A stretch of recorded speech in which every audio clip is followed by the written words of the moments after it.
Aquellos que asisten asiduamente a nuestra iglesia saben que la predicación de la palabra de Dios es uno de los elementos centrales, es uno de los elementos principales en nuestros cultos de adoración, y en el día de hoy no será diferente. Nosotros no nos reunimos aquí para hablar de política o para hablar de sociología o para traer opiniones psicológicas. Nosotros estamos aquí para proclamar la verdad de Dios revelada en las Sagradas Escrituras, la Biblia.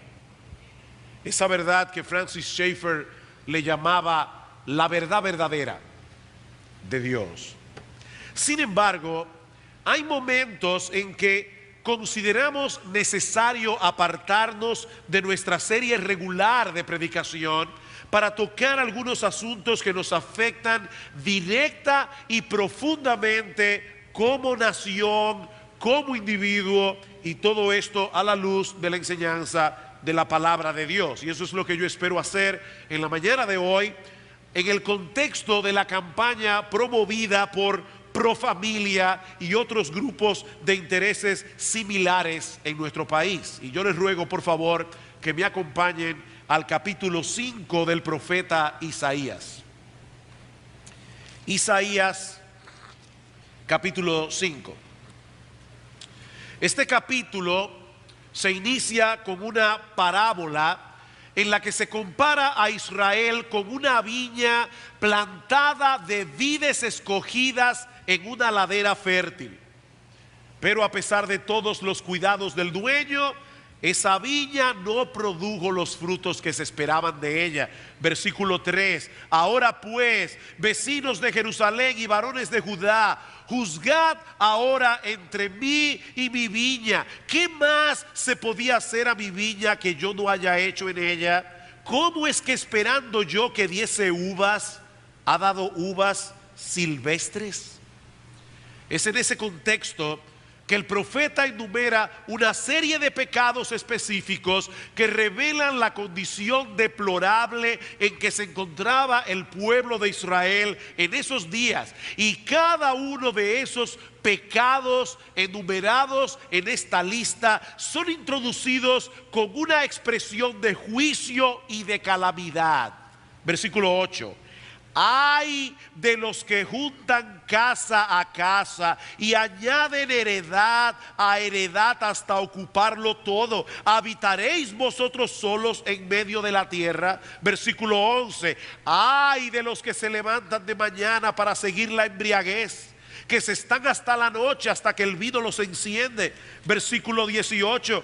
Ay de los que traen la iniquidad con cuerdas de vanidad y el pecado como coyundas de carreta. Versículo 20. Ay de a los que a lo malo dicen bueno y a lo bueno malo, que hacen de la luz tinieblas y de las tinieblas luz, que ponen lo amargo por dulce y lo dulce por amargo. Ay de los sabios en sus propios ojos y de los que son prudentes delante de sí mismos. Ay de los que son valientes para beber vino y hombres fuertes para mezclar bebida, los que justifican al impío mediante cohecho y al justo quitan su derecho.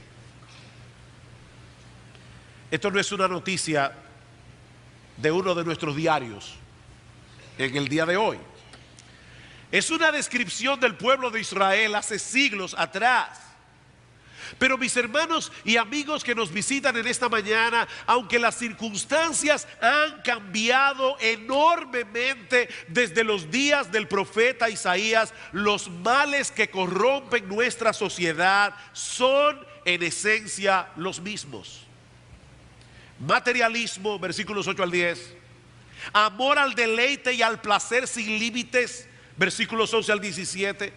Incredulidad, versículos 18 y 19, perversión moral, versículo 20, una confianza excesiva en el juicio humano, versículo 21, y corrupción de la justicia a todos los niveles, versículos 22 al 23. Es por eso que la historia parece repetirse. Hay personas que dicen, la historia se mueve en ciclos. No, la historia no se mueve en ciclos. La historia comenzó en un punto y terminará en un punto, pero el hombre sigue siendo el mismo a través de los siglos. Y precisamente por eso tiende a producir en el tiempo patrones similares que se repiten una y otra vez. Y aunque todos estos pecados que se mencionan en Isaías capítulo 5 se relacionan entre sí, yo quiero llamar vuestra atención a la denuncia de Isaías en el versículo 20, de manera particular. Ay de los que a lo malo dicen bueno y a lo bueno malo, que hacen de la luz tinieblas y de las tinieblas luz, que ponen lo amargo por dulce y lo dulce por amargo. Obviamente, en una sociedad relativista como la que nosotros vivimos, donde cada cual cree que tiene derecho a establecer sus propios criterios, sus propios valores morales, una denuncia como la que nosotros leemos en Isaías capítulo 5 versículo 20 no tiene ningún sentido. Nadie puede ser acusado de pervertir la moral en una sociedad donde impera el relativismo, porque no tendríamos ningún punto de referencia objetivo para determinar lo que está bien, lo que está mal, lo que es justo, lo que es injusto. Cuando el hombre parte de la premisa de que no existe Dios o simplemente ha decidido vivir como si Dios no existiera, se queda sin una base racional para establecer patrones morales que sean absolutos y universales. Si no hay un Dios que defina estas cosas, cada hombre tendrá que definirla por sí mismo. Y a la larga nos quedaremos sin ninguna definición que sea válida para todos igualmente. Tú tienes tu verdad, yo tengo la mía. Tú tienes tu moral, yo tengo la mía. Permítame ilustrarles esto con un ejemplo del pasado reciente. Cuando Hitler invadió Checoslovaquia en el año 1939 y luego invadió Polonia, el mundo se horrorizó. Y la razón por la que el mundo se horrorizó era porque estaba siendo obvio que el mundo estaba a punto de enfrentar los horrores de una guerra, de otra guerra, porque ya había pasado la primera, de otra guerra a gran escala. Y eso trajo a la luz la necesidad que tenía Occidente de reforzar sus convicciones morales para fortalecer la democracia. Con esto en mente, un filósofo teólogo llamado Louis Finkelstein, que era en ese momento rector del Seminario Teológico Judío en Nueva York, comenzó a pensar en la posibilidad de realizar una gran conferencia que reuniera a los eruditos más notables de cada disciplina con el fin de establecer un código moral y de ética que fuera seguro, sólido y estable, por supuesto, fuera de la Biblia.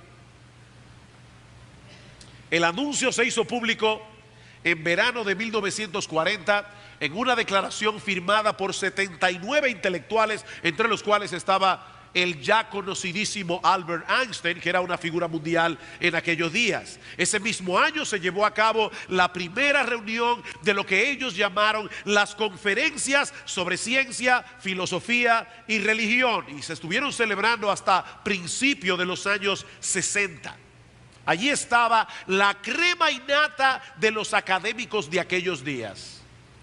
¿Saben cuál fue el resultado final? 2 años después, en 1942, el New York Times publicó el siguiente titular: los eruditos confiesan que están confundidos. La crema innata, las mentes más brillantes, tratando de establecer a la par de la Biblia un código moral que fortaleciera la democracia. Finalmente, ellos llegaron a la conclusión de que la única forma de fortalecer la democracia era terminar con todo tipo de dogmatismo. El mundo no quería vivir de nuevo la pesadilla de un Hitler o de un Mussolini, ¿Cuál es la solución? Acabar con los dogmas. Y así prepararon el terreno para ir eliminando todos los absolutos morales de la sociedad, uno por uno. Todos los absolutos. En otras palabras, queriendo cambiar el agua sucia, tiraron al niño de la bañera. Los relativistas se impusieron en Occidente y han dejado al mundo sumido en un mar de confusión. Hace un tiempo atrás, un periodista del New York Times visitó un aula de una escuela secundaria en New Jersey, donde los estudiantes estaban debatiendo el caso de una mujer que había encontrado una papeleta de $1000 y la había devuelto. Todos los estudiantes, sin excepción, pensaron que la mujer había sido una tonta. Ahora, eso no es lo más sorprendente de esta historia. Lo más sorprendente es que la profesora no los corrigió en ningún momento. Y cuando el periodista le preguntó por qué no lo había hecho, ella le dijo que ese no era su papel. Ella no debía presentarse ante los alumnos como alguien que tenía una posición previa sobre lo que está bien y lo que está mal. Mis amados hermanos, ese es el punto donde nos encontramos hoy como sociedad. Ahora, no importa lo que el hombre diga, lo cierto es que Dios nos dice en su palabra lo que está bien, lo que está mal, lo justo de lo injusto. Dios en su palabra separa la verdad del error, independientemente de lo que el hombre piense al respecto. Ya Dios puso los parámetros. Él es el creador, Él es el dueño, Él es el único que tiene derecho. Podemos condenar a los que a lo bueno llaman malo y a los que a lo malo llaman bueno, porque existe un parámetro objetivo de bien y de mal. Porque existe un parámetro objetivo de justicia y de injusticia, de verdad y de error. Eso no depende del concepto de cada cual. Eso depende del carácter de Dios. Eso depende de la moral que se deriva del carácter de Dios. Pero las personas que Isaías señala en nuestro texto no se han dedicado meramente a eliminar los patrones morales establecidos por Dios en su palabra. No, miren el texto con cuidado. Lo que ellos están tratando de hacer es de redefinirlos.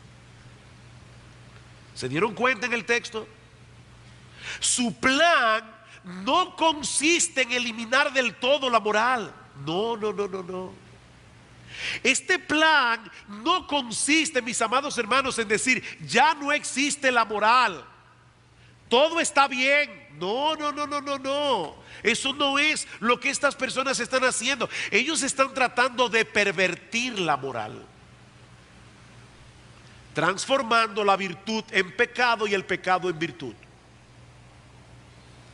La virtud en pecado, el pecado en virtud. Estas personas usan el lenguaje, usan la retórica, como yo le decía a mis estudiantes en cuarto de bachillerato este jueves pasado en Logos. Yo le digo a mis estudiantes: mis hijos, esta clase pretende ser, antes de que ustedes vayan a la universidad, una vacuna contra la estupidez. Esa es la razón de por qué estamos aquí. Mi interés es que ustedes puedan oler las falacias, que ustedes puedan darse cuenta detrás de toda esa palabrería cuál es la idea que está detrás. Estas personas usan el lenguaje de tal manera que la maldad y el vicio son presentados como valores morales.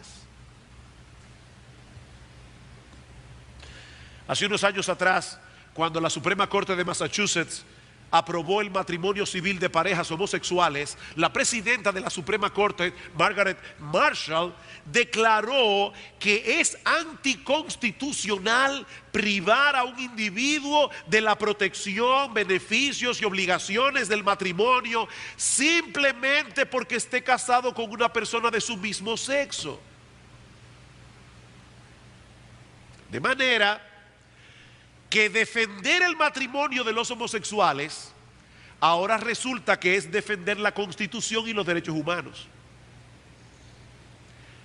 ¿Ven la retórica? Y lo mismo ocurre con la defensa del aborto. Las personas que defienden el aborto, ellos no dicen estar de acuerdo con el infanticidio. Jamás en la vida. Ellos no dicen, estamos de acuerdo con matar bebés. No, ellos dicen, nosotros estamos a favor del derecho a escoger. Nosotros no somos pro muertes, somos pro choice, somos pro elección. Eso suena muy distinto. Así que ellos son los que defienden la libertad, los derechos, la Constitución. Por lo tanto, si tú te opones al aborto o te opones al matrimonio de los homosexuales, de inmediato te colocan en la misma plataforma al lado de los dictadores totalitarios, de los recalcitrantes, de los que no aceptan ni toleran ninguna opinión excepto la de ellos mismos. Y mis amados hermanos, ¿qué puede ser peor que eso? Ay de a los que a lo malo llaman bueno, a lo bueno malo.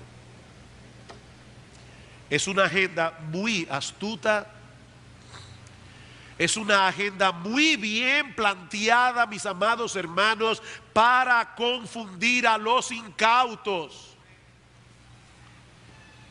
En vez de atacar abiertamente la virtud como tal, ellos tratan de redefinirla y de presentar como villanos a todo el que se le oponga.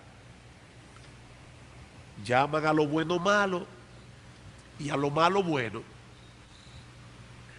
Si en una película se exaltan los valores morales y no hay pornografía, no hay maldiciones, no hay mala palabra, los críticos la ridiculizan. Y si alguno de sus personajes representa a un individuo decente, o como diríamos hoy, un caballero. ¿Saben que el día de hoy llamarle un caballero a un hombre es un insulto? O sea, decir que una persona es un caballero es, en buen dominicano, es un quedado. Si una persona es decente, bien portada, una persona que sigue las reglas, busquen lo que en la mayoría de las películas en el día de hoy siempre representa al más tonto. Y generalmente es el que queda peor parado en la trama. ¿Quiénes son los héroes en el día de hoy? Los que rompen las reglas como Jack Bauer. Es a esos a quienes las cosas les salen bien, los que desafían la autoridad. Y si alguien se atreve a levantar su voz para defender que existen principios morales absolutos, en el mejor de los casos se le etiqueta como un anticuado o como un iluso, pero en el peor de los casos se le presenta como un hipócrita, moralista, santurrón y fariseo. ¿Qué puede ser peor que eso? Ahora, noten algo interesante, hermanos y personas que nos visitan en esta mañana. Hace años leí una frase que me llamó profundamente la atención. Esta frase decía que la hipocresía es el homenaje que el vicio le rinde a la virtud. ¿Escucharon eso? La hipocresía es el homenaje que el vicio le rinde a la virtud. ¿Por qué el hipócrita quiere aparentar que es un virtuoso? Porque en el fondo él reconoce que la virtud es un valor. El hipócrita practica sus vicios en secreto, pero en público él quiere aparentar lo contrario, porque él sabe que hay algo bueno en ser una persona virtuosa. Pero mis amados hermanos, el pervertido del que está hablando Isaías, aquí en Isaías capítulo 5 versículo 20, es peor que el hipócrita. 1000 veces peor, porque es alguien que pretende convertir el vicio en virtud y la virtud en vicio. Esta persona es peor. Pensemos por un momento en el ya famoso anuncio de Profamilia que está saliendo en nuestros diarios. tiene derecho a disfrutar de relaciones sexuales independientemente de tu estado civil, sin miedo a embarazo o a infecciones de transmisión sexual. Para los que no lo saben, eso corresponde a los derechos sexuales y derechos reproductivos que Pro Familia promueve. Eso no se escribió en República Dominicana, eso vino de fuera, pero Pro Familia lo endorsa. Este documento más amplio establece, y cito, que el derecho a explorar y a disfrutar de una vida sexual placentera sin vergüenza, miedos, temores, prejuicios, inhibiciones, culpas, creencias infundadas y otros factores que impidan la libre expresión de los derechos sexuales y la plenitud del placer sexual. Qué bien escrito está esto. Tal como está planteado aquí, en este párrafo, todo aquel que se oponga a esta declaración es un enemigo de los derechos humanos, es un promotor de la vergüenza, el miedo, los prejuicios, las inhibiciones, la culpa, y todo eso, para colmo, sobre la base de un conjunto de creencias infundadas, según ellos. Tal parece que la única creencia aceptable y que tiene fundamento es la de Pro Familia. Todo lo demás es creencia infundada. Ahora, hermanos, ¿qué es lo que está detrás de esta agenda? Bueno, el próximo paso es la defensa del aborto. ¿Por qué? Porque todos sabemos que los preservativos no pueden prevenir infaliblemente embarazos no deseados. Así que la meta o el metamensaje que está detrás de este mensaje es el siguiente: tú tienes derecho a hacer con tu cuerpo lo que te plazca, cuando te plazca y cómo te plazca. Y si sales embarazada en el ejercicio de tus derechos, también tienes derecho a matar al bebé y resolver el inconveniente. Ese es tu derecho. Eso no es lo que dicen abiertamente, pero esa es la filosofía que está detrás de todo esto, por más que se presenten como defensores de los derechos, de la salud y de una vida placentera. Por eso yo decía la semana pasada que ese anuncio de Pro Familia es un anuncio diabólico. Suena duro, yo sé que suena duro, pero es un anuncio diabólico. Y yo sé, mis amados hermanos, que esta expresión, para decirlo en el mejor lenguaje posible, suena recalcitrante y anacrónico en esta época. En otras palabras, nosotros parecemos trogloditas cuando decimos algo así. Pero resulta que nuestro Señor Jesucristo, el Dios encarnado, dice en Juan capítulo 8, versículo 44, que Satanás es mentiroso y homicida. Satanás es mentiroso y homicida. Él miente para destruir. Él engaña, él usa el lenguaje para promover destrucción, para desgraciar la existencia del mayor número de personas posibles, no solo aquí y ahora, sino por toda la eternidad.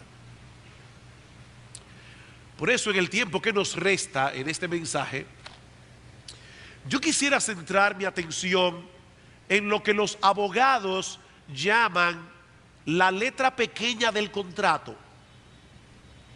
Hay personas que cuando van a hacer una transacción, le pasan el documento, lo encuentran demasiado largo, no leen lo que están firmando y firman.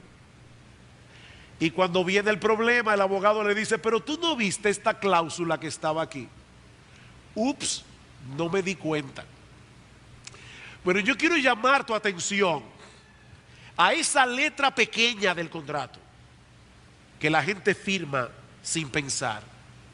Cada uno de los pecados que son enumerados en el capítulo 5 de Isaías, como yo decía al principio, todos son introducidos por un término que nos prepara para escuchar palabras de juicio, palabras de condenación. Ay de a los que a lo malo dicen bueno y a lo bueno malo. Dios está expresando aquí su desagrado contra esta clase de perversión. Y al mismo tiempo está anunciando que ese pecado tendrá consecuencias.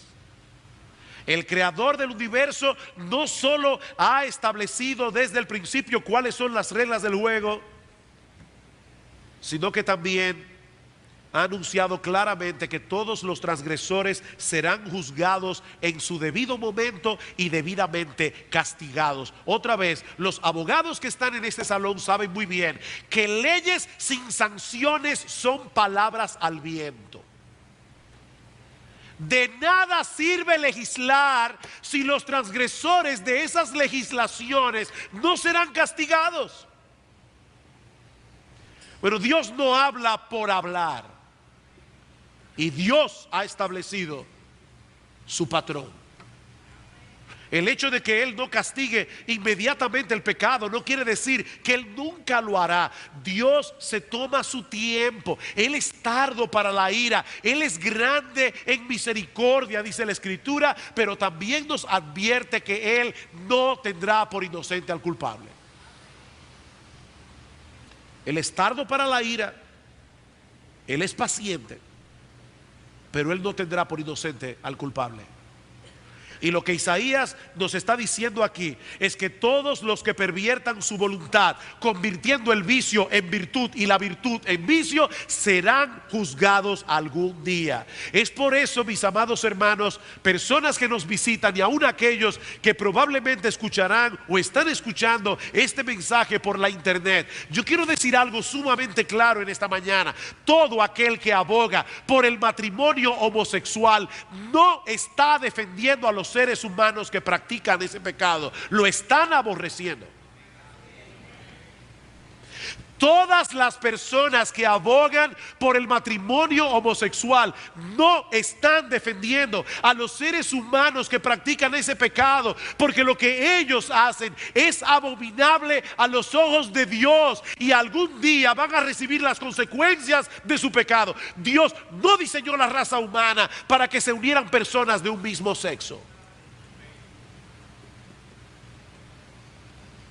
Y en Romanos capítulo 1, versículo 18 en adelante es muy claro. Muy claro.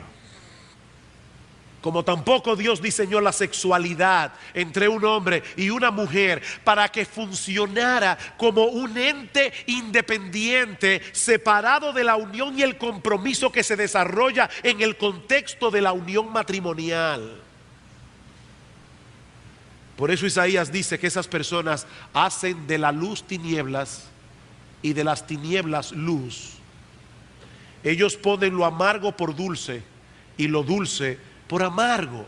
Ellos promueven su estilo de vida como la clave para una vida plena y dichosa, cuando lo cierto es que el pecado solo produce oscuridad y amargura. En estos días leí una cita de John Piper que me llamó poderosamente la atención. Dice: Dios no prohíbe el pecado sexual porque quiere matar el gozo, sino porque se opone a lo que mata el gozo. ¿Escucharon eso? Dios no se opone, Dios no prohíbe el pecado sexual porque quiera matar el gozo. No, lo que Dios quiere matar es lo que mata el gozo. Y lo que mata el gozo es el pecado, y Él lo sabe.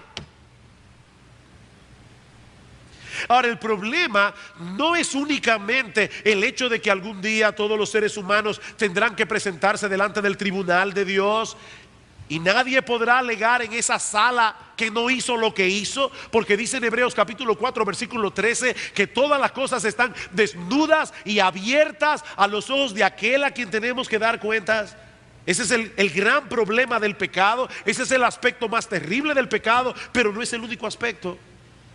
Mis hermanos, amigos, nosotros no podemos perder de vista las consecuencias que el pecado acarrea aquí y ahora. Aquí y ahora. Pensemos una vez más en las implicaciones de esta declaración. Tienes derecho a disfrutar de relaciones sexuales independientemente de tu estado civil, sin miedo a embarazo porque puedes abortar, o a infecciones de transmisión sexual. Todo eso fortalecido el anuncio con la foto de una joven que evidentemente no ha cumplido los 18 años. O sea, que no solo es soltera, sino también menor de edad.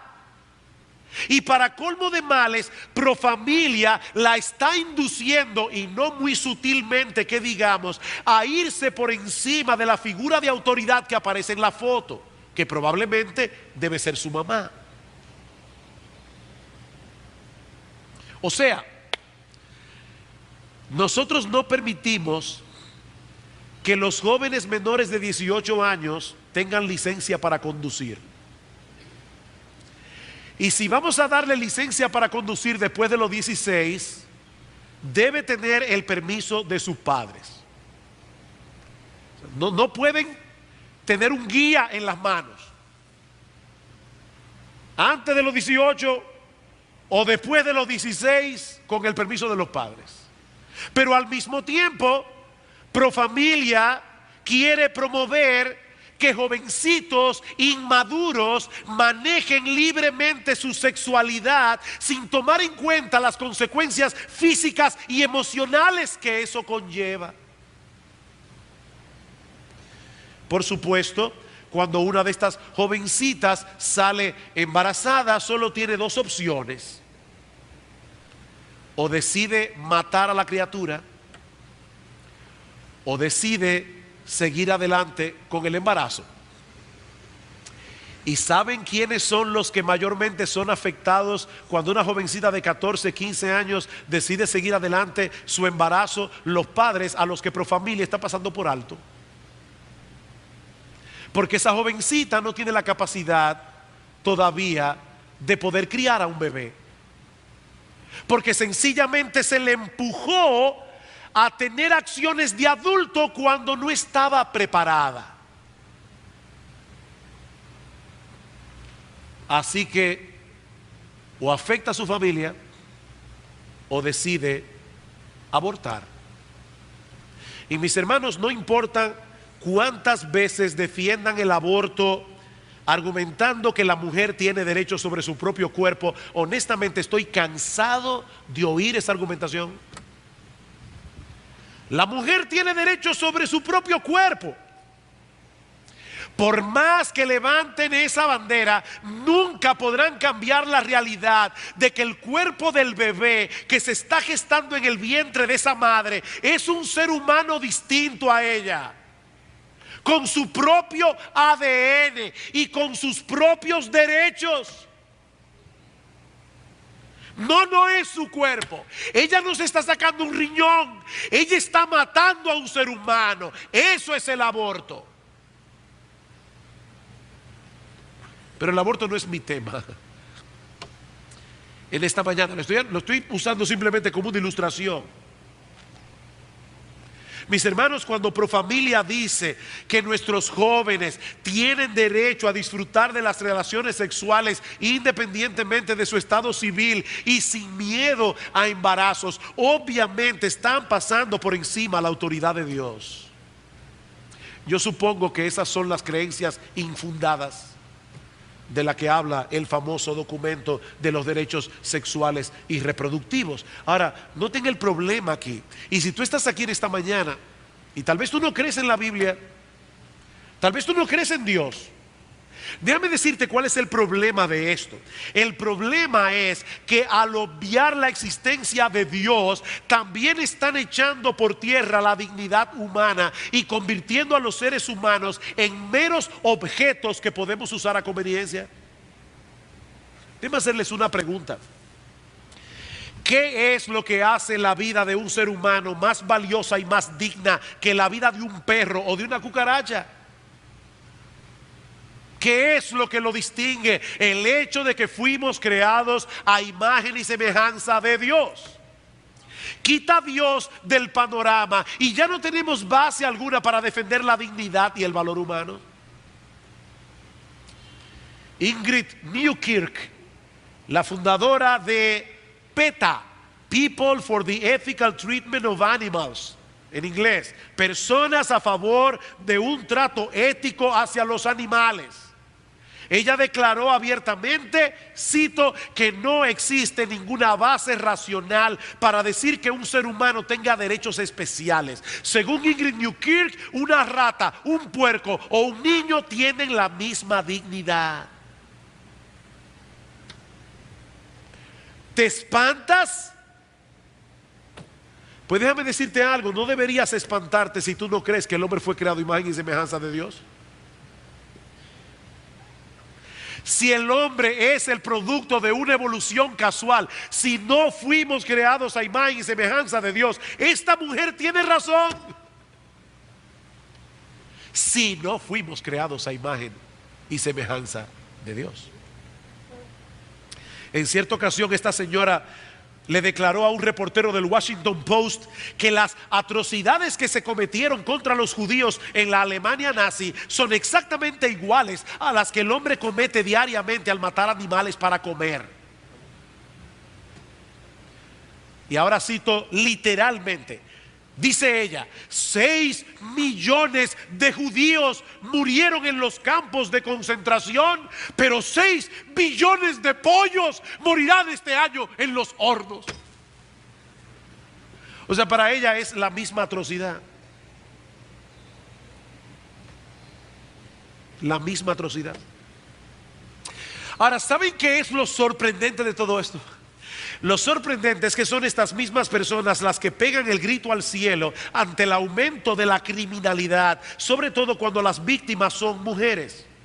O sea, ellos destruyen la base de la dignidad humana, pero luego protestan cuando las personas comienzan a actuar en consecuencia. Hablando del tema del aborto, esta semana con estos jóvenes del Colegio Logos, me atreví a hacer una conjetura. Yo usé otra palabra, pero no la voy a usar aquí para no me tilden de problemas doctrinales. Pero yo le dije, déjenme hacerles una profecía. No, no es una profecía. Estoy conjeturando cuál es el próximo asunto ético que nuestra sociedad estará debatiendo en los próximos años. Bueno, aquí va mi conjetura. Si se puede disponer de la vida de un bebé antes de su nacimiento, ¿qué impide que se disponga de él después que nazca? Esa es mi conjetura. ¿Qué es lo que hace que un bebé se convierta a persona? ¿Pasar por el canal vaginal?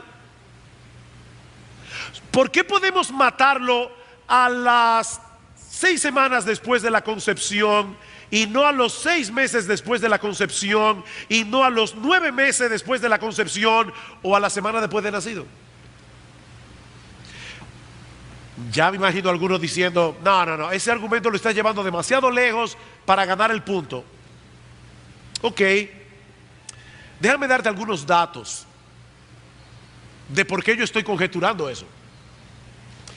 Un mes después, unos meses después de la legalización del aborto, en el año 1973, en el famoso caso de Roe versus Wade, el doctor James Watson, laureado con el Nobel en Fisiología y uno de los que descubrió la estructura del ADN, hace 30 años atrás, afirmó que debía considerarse la posibilidad de privar al recién nacido de personería jurídica hasta 3 días después de nacer, ya que la mayor parte de los defectos, decía él, no son descubiertos hasta el momento mismo del nacimiento. Hace 30 años que James Watson dijo eso. Y este señor no es cualquier persona. Así los padres deciden si quieren que el bebé viva o muera. Si nace defectuoso, obviamente. De paso, déjenme decirles algo a todos ustedes. Todos ustedes son defectuosos. En algún grado. Después de la caída, todos somos defectuosos. Lo que hay es niveles de defecto. Peter Singer, profesor de bioética en la Universidad de Princeton, opina que debería permitirse la eliminación de niños con cierta condición de discapacidad hasta los 28 días de nacido.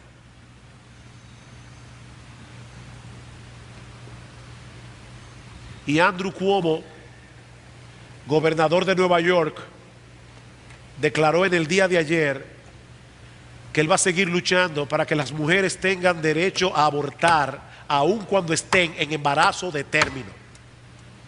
Eso fue ayer, mis hermanos. Ahora yo me pregunto, ¿estamos avanzando como sociedad o estamos regresando otra vez a la época barbárica de los espartanos, que despeñaban por las laderas del monte Taygeto a los niños que nacían deformes, a los minusválidos o a las hembritas que nacían tan débiles que ellos consideraban que no iba a ser capaz de poder parir soldados para Esparta? Estamos avanzando. Alguien me decía, me mandó un comentario por YouTube, insultivo obviamente, diciéndome: pero Señor, estamos en el siglo XXI. Y yo digo exactamente lo mismo, estamos en el siglo XXI. Volveremos otra vez a la época de los romanos en el primer siglo de nuestra era. Cuando nacía un niño en Roma, el padre tenía lo que se conoce como patria potestad, derecho de paternidad. El niño o la niña era colocado a los pies del padre. Si el padre no lo recogía, ese niño o esa niña no eran considerados personas. ¿Y saben qué hacían? Los llevaban a la plaza pública para que esos bebés murieran de hambre, o para que alguien los recogiera, a los varones para ser esclavos y a las hembritas como prostitutas. Mi pregunta es: ¿estamos avanzando o estamos retrocediendo? No somos nosotros los cristianos los que estamos en contra de los verdaderos derechos humanos. ¿Saben quiénes recogían a esos niños y a esas niñas en las plazas de los romanos? Los cristianos. Y así comenzaron los orfanatorios que no existían en la historia de la humanidad. Y los romanos decían: ¿cómo nosotros podemos frenar esta religión si ellos hacen por los nuestros lo que nosotros mismos no hacemos? No somos nosotros los cristianos los que nos oponemos a los derechos humanos, a los verdaderos derechos humanos. No, estamos a favor de la vida.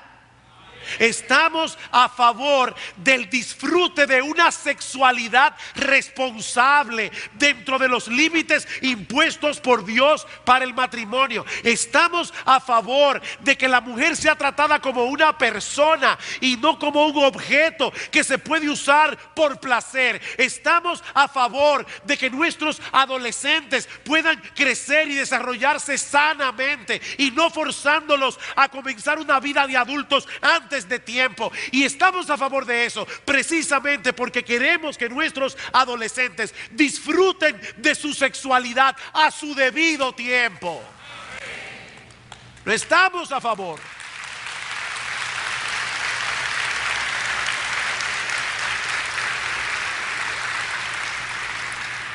Estamos a favor de que el gobierno actúe con mano dura, aplicando todo el peso de la ley a los violadores y a los asesinos, no importa cuál sea el sexo de la víctima. Siempre que se toque este tema, algunas personas nos dicen: el Estado no puede funcionar como la iglesia. Y yo digo: amén, estamos completamente de acuerdo. Lo que nosotros estamos pidiéndole a nuestro gobierno, lo que nosotros estamos pidiendo no es que el Estado actúe como si fuera una iglesia. No, lo que le estamos pidiendo es que cumpla la responsabilidad que Dios le dio al Estado de proteger a los ciudadanos, haciendo uso de la pena capital si fuere necesario, sobre todo cuando las víctimas son niños inocentes que no se pueden defender. Eso es lo que estamos defendiendo. Romanos capítulo 3 es muy claro. Dios puso al Estado para que proteja a los inocentes. Esta mañana, en la madrugada, no podía dormir y me puse a escuchar un sermón de John Piper, y él llamó mi atención a este pasaje en el Salmo 106. Escuchen esto, mis hermanos. Hablando de los pecados que Israel cometió, versículo 37 del Salmo 106: sacrificaron sus hijos y sus hijas a los demonios y derramaron la sangre inocente, la sangre de sus hijos y de sus hijas que ofrecieron en sacrificio a los ídolos de Canaán, y la tierra fue contaminada con sangre. Derramaron sangre inocente. No porque esos niños no tenían pecado, no, es porque esos niños no cometieron el delito por el cual se les aplicó la pena capital. Yo me pregunto, ¿por qué si un hombre viola a una mujer y esa mujer sale embarazada, le aplican la pena capital al bebé? ¿Y por qué no mejor aplicársela al violador?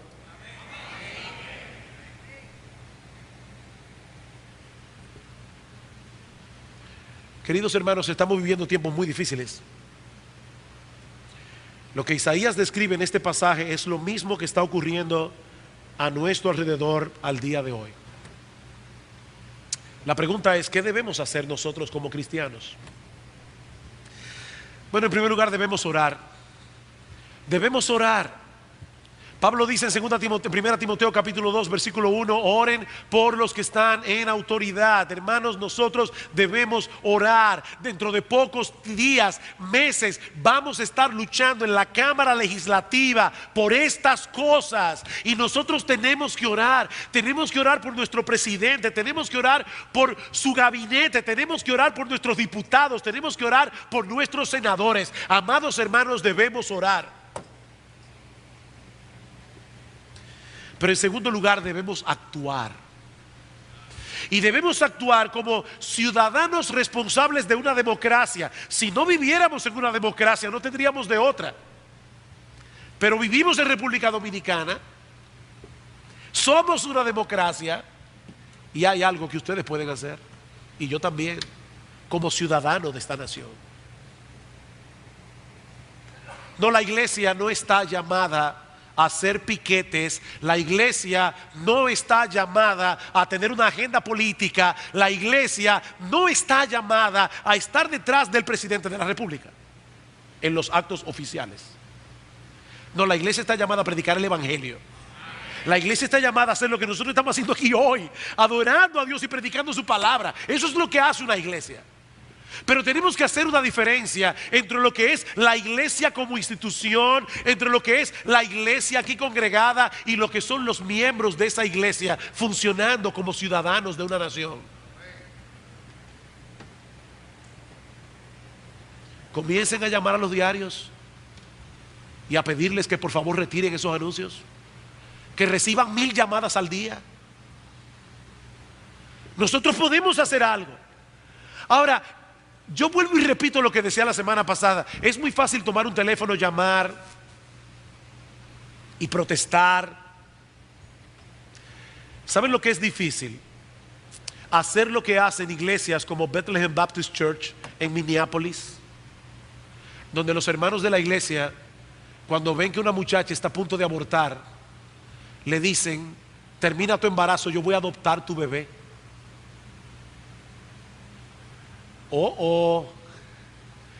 Yo no quiero que afecten mi comodidad.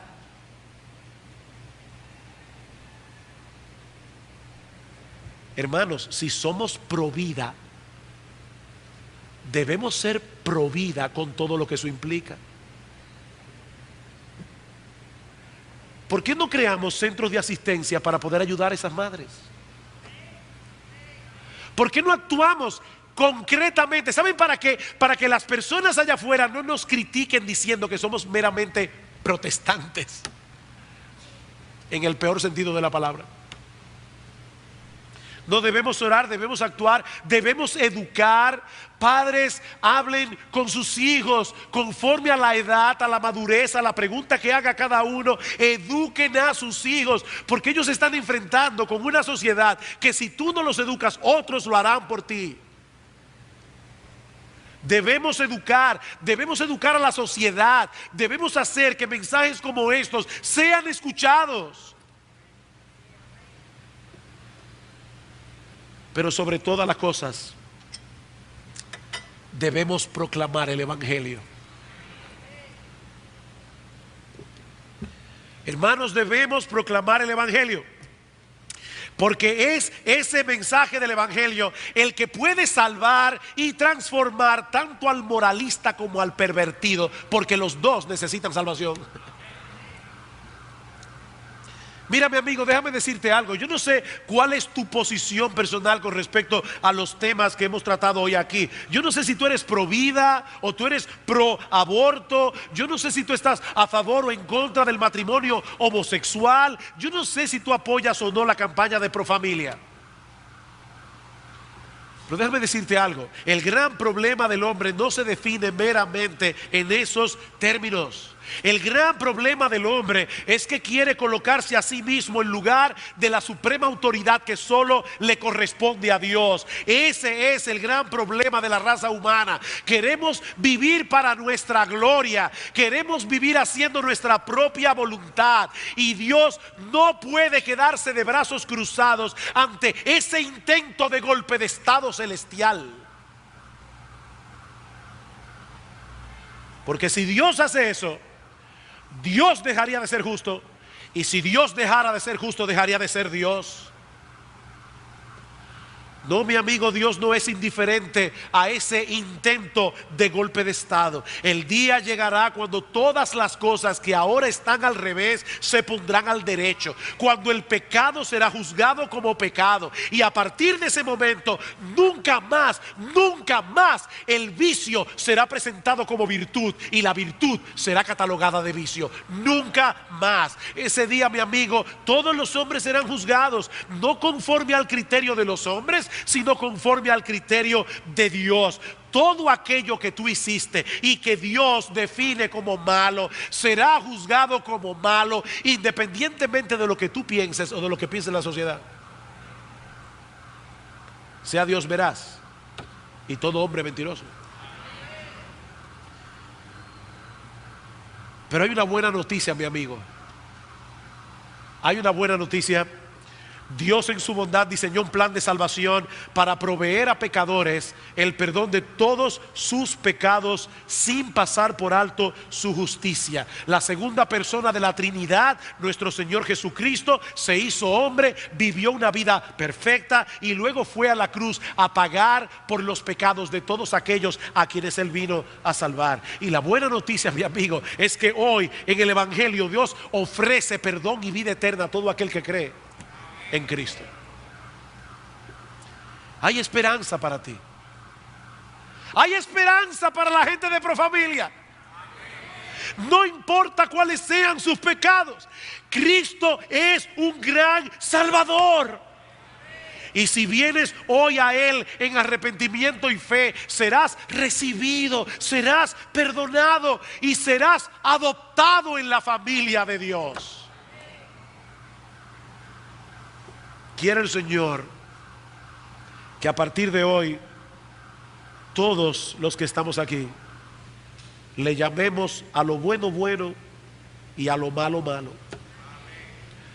para que huyamos de lo que debemos huir y abracemos de todo corazón lo que debemos abrazar. que nuestro Dios en su bondad abra el entendimiento de muchos aquí y transforme corazones en esta hora para la gloria de Cristo y para el bien eterno de vuestras almas.